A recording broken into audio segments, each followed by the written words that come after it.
Sakal Gunarnavasha Vande Guru Sri Charanarabindam.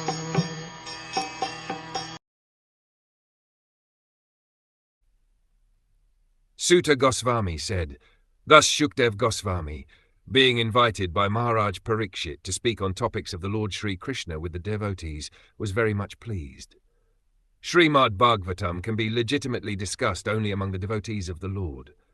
As the Bhagavad Gita was authoritatively discussed between Lord Krishna and Arjuna, the Lord and the devotee respectively, similarly Srimad Bhagwatam, which is the postgraduate study of the Bhagavad Gita, can also be discussed between the scholars and devotees like Sukadeva Goswami and Maharaj Parikshit.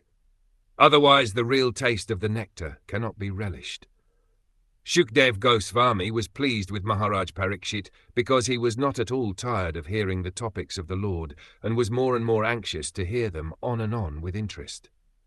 Foolish interpreters unnecessarily tackle the Bhagavad Gita and Srimad Bhagavatam when they have no access to the subject matter. There is no use in non-devotees meddling with the two topmost Vedic literatures, and therefore Shankaracharya did not touch Srimad Bhagavatam for commentation. In his commentation on the Bhagavad Gita, Sripada Shankaracharya accepted Lord Krishna as the Supreme Personality of Godhead, but later on he commented from the impersonalist's view.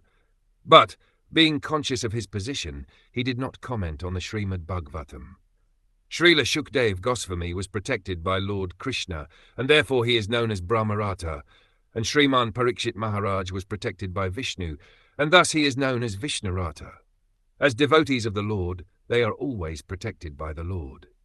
It is clear also in this connection that a Vishnurata should hear Srimad Bhagavatam from Brahmarata, and no one else, because others misrepresent the transcendental knowledge, and thus spoil one's valuable time.